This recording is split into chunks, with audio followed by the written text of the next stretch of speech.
O que eu vou ter a dizer? O que eu tenho a dizer é muito obrigado, Donald Trump. E eu tenho que dizer, eu tenho que dar o braço a torcer aqui. Considerando a situação de merda na qual nos encontramos, eu mesmo revejo a minha posição. Ok. Vamos em frente. Essa batalha nós perdemos. Olavo Edu Carvalho, melhor canal de corte do YouTube. Eu conto imensamente aqui com o like de vocês, que você mande o programa nos seus grupos de WhatsApp, e esses fatos que nós vamos revelar e entender melhor aqui hoje, chegarem ao máximo de pessoas possível. Então, manda o programa para os amigos e manda o programa para os inimigos, especialmente esse, porque esse é o Paulo Figueiredo Show. Vamos falar sobre Magnitsky. Muita gente querendo saber sobre isso. Sobre Lei Magnitsky. Cadê o meu texto? Tá aqui. E bom, na semana passada eu disse que a gente não tinha programa, não ter programa alguns dias por conta das minhas agendas familiares. Eu tirei alguns dias, como eu disse, com parente vindo ao Brasil para o meu casamento, e aí começaram a surgir na internet, até motivados pela ausência do programa, vários rumores sobre um possível cancelamento iminente das sanções contra as autoridades brasileiras. E eu vou trazer só alguns aqui para vocês vejam. A Revista Oeste publicou a respeito. Os Estados Unidos avaliam revogar Lei Magnitsky contra Moraes e a mulher. O Globo, Malu Gaspar, um jornalista que eu respeito muito, dizendo que após conversa com Trump, aliados de Lula e Bolsonaro esperam o fim das sanções contra ministros. Uma outra notícia do próprio Igor Gadelha, dizendo governo Lula aposta que Trump revogará sanções contra o STF em breve. E especificamente veio uma notícia no site do Cláudio Dantas, de quem vocês sabem que eu gosto e respeito muito, sempre vou lá no programa dele quando ele me convida, e eu vou ler a notícia e vou comentar em seguida. Notícia na semana passada. Desde ontem circula em Washington a notícia de que Donald Trump deve suspender a aplicação da Lei Magnitsky contra Alexandre de Moraes e sua esposa. É possível que também devolva aos demais ministros do STF e autoridades do governo Lula seus vistos de entrada nos Estados Unidos. A informação, caso confirmada, será uma ducha de água fria para a oposição, especialmente para Eduardo Bolsonaro e Paulo Figueiredo. Verdade. O motivo para a decisão tão radical seria a intermediação de Joesley Batista para obter a renúncia de Nicolás Maduro. Como reproduzimos mais cedo nesse site, a Bloomberg noticiou que esse seria o objetivo real da viagem recente do dono da JF a Caracas, no momento em que as autoridades americanas já alertavam para riscos de segurança em caso de voos civis no espaço aéreo venezuelano. Segundo a agência americana, a visita foi informada à Casa Branca.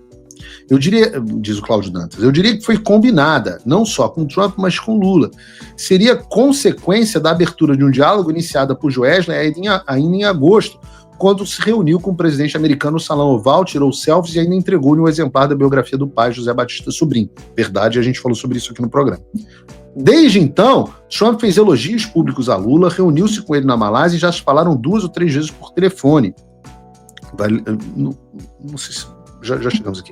Paralelamente, o chanceler Mauro Vieira criou uma regra que garante sigilo eterno em comunicações diplomáticas, impedindo que nada vaze. Não é difícil imaginar uma negociação em torno da renúncia de Maduro com a suspensão das sanções às autoridades brasileiras. Continua a reportagem.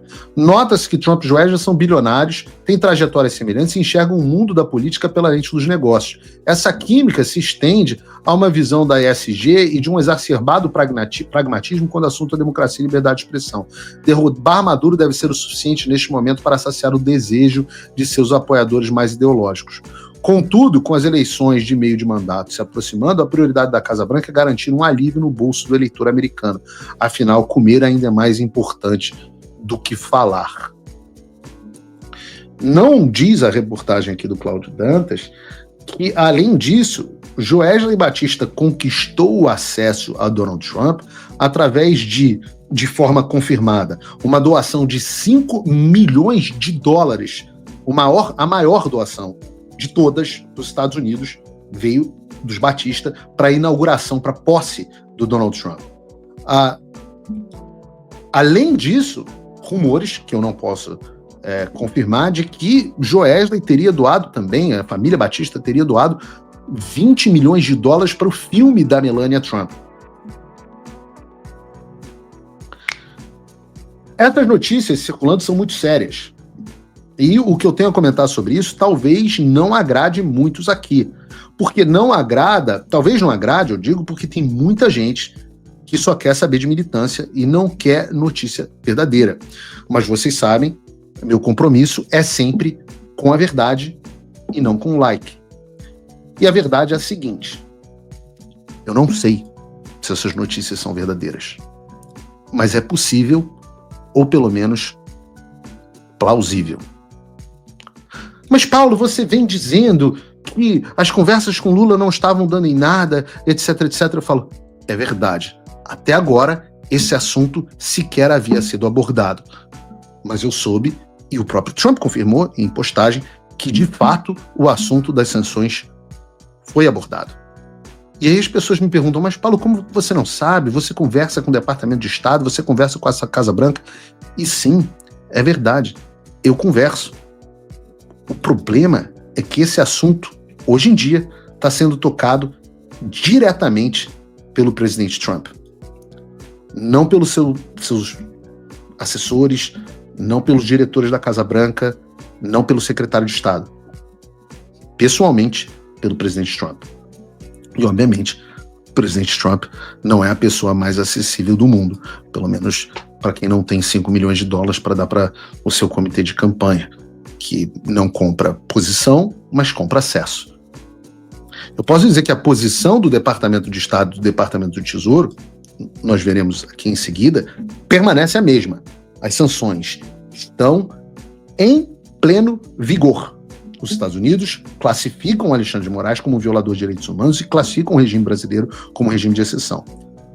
Mas, claramente, e aí eu tenho que reconhecer o que o Cláudio Dantas diz, Trump é pragmático. E Trump tem outros interesses na região. Isso é fato. O Brasil não é a maior prioridade da administração Trump americana e a Venezuela é. E ninguém pode dizer que o Trump está errado em dar a maior prioridade ao interesse do povo americano. Tem que ser assim. O que pode levantar a pergunta. Mas então, e aí? E se as sanções forem retiradas? Ora, se as sanções forem retiradas, a primeira coisa que a gente tem que entender é o que os Estados Unidos levaram em troca. Aliás, será que a gente saberá o que os Estados Unidos levaram em troca? Ou sequer saberemos? Há uma razão para o sigilo nesses telegramas.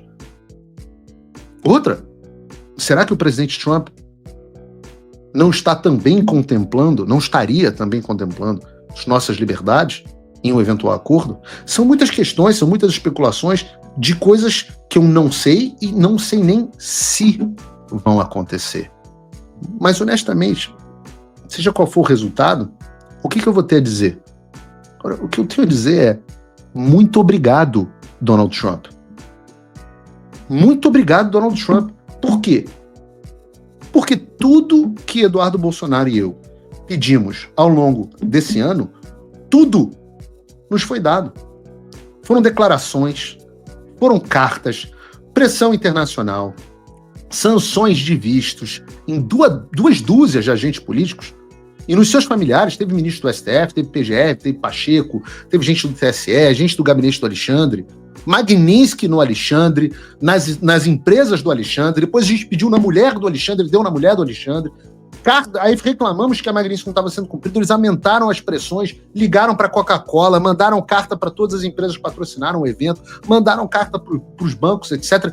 Tudo que nós pedimos, nos foi dado, e mais, porque nós nunca pedimos as tarifas, e Trump ainda sim colocou as tarifas que nós fomos contra, mas no final das contas foram as tarifas que levaram Lula de pires na mão para negociar. Ou seja, Trump estava certo e nós estávamos errados em não pedirmos tarifas. O que eu posso dizer é que tudo que nós pedimos nos foi dado. E tudo, na verdade, que as pessoas do Brasil nos pediram, nós conseguimos. Mas, ok, os americanos nos deram tudo o que nós pedimos. E o que os brasileiros nos deram, ou deram aos americanos, de volta? Vejam, a classe política, nem mesmo com toda essa pressão internacional, conseguiu votar uma anistia. Em 5, 6 meses. Mais até que a pressão começou. Era sempre assim, não, conseguiu o visto, poxa, teve efeito, mas o visto não muda tanto, tem que ser a Magnitsky. Veio a Magnitsky, pô, caramba, veio a Magnitsky. Ajuda, mas, pô, se não pegar a mulher do Alexandre não muda nada. Tá bom, pegou a mulher do Alexandre, a empresa do Alexandre, o instituto do Alexandre, o escritório do Alexandre. Mas os bancos ainda não... É sempre uma coisa. Com pouquíssimo avanço político no Brasil. Ao ponto de que hoje vão votar um projeto de dosimetria de redução de penas. E eu tenho que dizer, eu tenho que dar o braço a torcer aqui. Considerando a situação de merda na qual nos encontramos, eu mesmo revejo a minha posição. Eu revejo e digo, aprovem logo essa merda dessa dosimetria. Ok. Vamos em frente. Essa batalha nós perdemos. Vamos em frente, vamos tentar libertar o máximo de pessoas que a gente puder e vamos continuar lutando por uma anistia ampla, geral e restrita daqui para frente. Eu que fui o maior crítico da estratégia de se aprovar uma redução de pena antes de uma anistia ampla, geral e restrita. Mas nesse momento, eu já disse, eu sou uma pessoa realista. Falei isso agora há pouco. Quando disse isso da escolha do Flávio Bolsonaro, a gente não tem realmente, eu não vejo, pelo menos me convenceram, eu não vejo uma outra opção melhor. Eu digo a vocês, sendo honesto aqui, que se eu estivesse no Congresso, eu votaria favoravelmente por esse projeto de bosta para tentar mandar o máximo de pessoas para casa possível. Eu ia continuar lutando pela anistia mesmo com as chances muito diminuídas daqui para frente. Foi isso que a nossa classe política produziu, mesmo com todo o apoio americano. E se os americanos retirarem esse apoio, nem dosimetria. Se os americanos retiram, se há um risco real, eu disse a vocês que eu não sei, dos americanos retirarem as sanções, a gente pode ficar sem nada.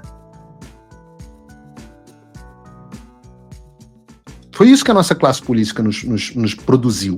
Vejam, até o próprio presidente Bolsonaro. Bolsonaro foi convencido, embora o Trump estivesse fazendo o que estava fazendo em relação ao Brasil, Bolsonaro foi convencido a não brigar contra o sistema. Eu me lembro de... Vazaram publicamente, não preciso nem comentar aqui bastidores, porque a Polícia Federal fez o favor de divulgar, de nós implorando, eu rascunhei a nota, de nós implorando para que o presidente Bolsonaro fizesse uma nota de apoio ao Donald Trump, agradecendo e chamando aquilo de tarifa morais, e as pessoas em volta dizendo, não confronta o sistema, não. Então, os advogados aceitando docilmente, ninguém dando uma entrevista, o Celso Vilardi não quis, ninguém é maior do que o caso, não queriam dar nem entrevista na Globo sobre o caso, um pavor. Bolsonaro na audiência, aconselhado a não ir, aí vai lá no seu interrogatório, não, chegou a chamar o Alexandre para vice, em vez de enfrentá-lo no seu julgamento. Só foi anunciar o Flávio Bolsonaro como candidato, que a gente tratou no bloco anterior inteiro, agora. Isso fez com que por meses e meses, toda a expectativa de poder no Brasil, e expectativa de poder importa muito, não tivesse na mão do Bolsonaro, mas na mão do Tarcísio, do Centrão e do sistema. Essa foi uma decisão do nosso lado, não tem nada a ver com o Trump. A mesma classe política que abandonou Eduardo Bolsonaro, lhe deu pouquíssimo apoio, nos deu pouquíssimo apoio. Ora, a gente teve senadores eleitos pelo Bolsonaro, ex-ministros, vindo aqui nos Estados Unidos em comitiva para minar o nosso trabalho.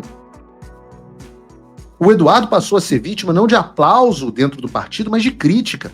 Ora, vocês viram os áudios do Silas Malafaia esculhambando o Eduardo pro pai. O próprio pai deu uma entrevista chamando o filho de imaturo. Vocês viram isso? Vocês são testemunhas disso? Não estou falando fatos aqui que não existentes e desconhecidos para as pessoas. Quando a população foi de bandeira para os Estados Unidos, o que o Silas Malafaia disse? Critica a população pela gratidão aos Estados Unidos. Quantos apoios públicos Eduardo recebeu? Eu te pergunto. Privadamente, todo dia era sabotagem. Olá, amigos do canal Olavo do Carvalho. Muitos foram pegos de surpresa com a notícia da prisão do Bolsonaro, mas quem acompanha nosso canal aqui sempre esteve muito bem informado, porque há mais de 2 anos atrás nós avisamos que esse momento iria chegar, que Bolsonaro seria preso. Isso aconteceu quando nós percebemos que a grande mídia se escondeu diante da censura. Assustada, eles calaram e demitiram jornalistas como Paulo Figueiredo e Rodrigo Constantino, que ficaram sem voz. Mas aqui no canal Olavo do Carvalho, a gente não deixou esse medo nos abater. A gente criou o canal, ele cresceu e hoje já somos quase 1 milhão de inscritos. Então eu peço a sua ajuda para que nosso trabalho possa continuar chegando a mais pessoas, com análises políticas e notícias que você não vê na grande mídia. Você é o patrocinador desse canal. É teu like que mantém nosso canal de pé. Cada compartilhamento, comentário, opinião sua aqui é muito importante para a gente e faz com que nosso canal não pare. Não recebemos ajuda de ninguém, de nenhum partido político, dinheiro público de nenhum lado. Nosso trabalho é exclusivamente patrocinado e financiado por apoiadores, tanto do canal quanto quem apoia o Paulo Figueiredo ou o Rodrigo Constantino. É assim que a nossa voz continua chegando a mais pessoas. Aqui na descrição você encontra a melhor forma de você apoiar o criador de conteúdo que você quiser. Eu venho lembrar que nós temos vídeos novos aqui no canal todos os dias às 18, 19 e 20 horas. Valeu, pessoal, até a próxima.